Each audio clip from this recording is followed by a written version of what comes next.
کرو سب کا ٹائم. میں کیوں آپ کے ساتھ بات ہی کیوں کروں؟ حاجز بن یزید والی حدیث ہے یا کون سی ہے؟ حاجز بن یزید والی، حاجز بن یزید والی. نہیں افسار شاہ صاحب بتا دینا کہ اس حدیث نمبر 14 حدیث نمبر 15 انہوں نے مجھ سے حوالہ مانگا تھا، حدیث نمبر 14 حدیث نمبر 15 آپ بندہ پڑھ کے سنائیں. بسم اللہ. حدیث نمبر 14 حدیث نمبر 15 14 نمبر حدیث، حاجز بن یزید والی. اس میں حاجز ابن یزید ہے نہیں. یہ الاصول من الکافیہ بھائی، الاصول من الکافی. دیکھو بھائی، الاصول من الکافی للکلینی رحمہ اللہ، چاپ دار الکتب الاسلامیہ.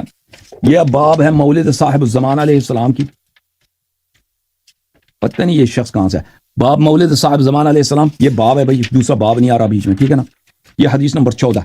علی بن محمد الحسن بن عبد الحمید قال شککت فی امر حاجز فجمعت شیئا ثم صرت الى العسکر.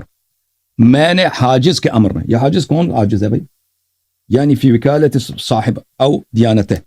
اچھا، فخرج الی لیس فینا شک او ولا فی من یقوم مقامنا بامر رد ما معك الى حاجز ابن یزید.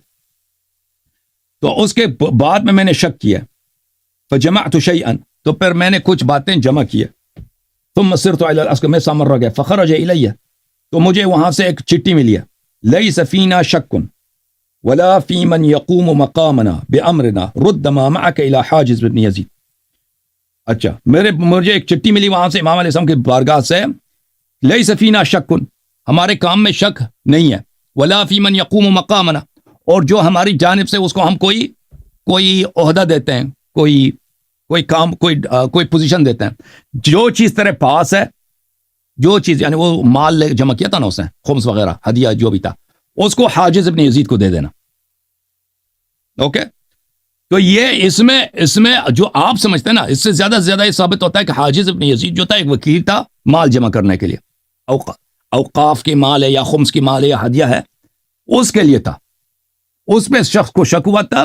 اس سے یہ ثابت نہیں ہوتا جو نیابت عامہ ثابت ہے وکلا کے لیے، اس طرح نہیں ہے.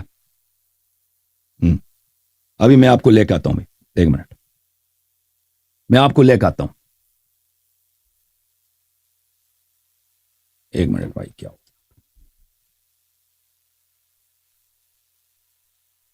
جو الفاظ نواب اربعہ کے لیے نا، وہ یہ اس کے لیے نہیں ہے. اس طرح کے دیکھیں، جو لوگ ائمہ علیہ السلام کی جانب سے اموال جمع کرتے تھے نا، ان کے موقوفات پہ ہوتے تھے. ائمہ علیہ السلام کے موقوفات تھے، باغ وغیرہ ہوتے تھے.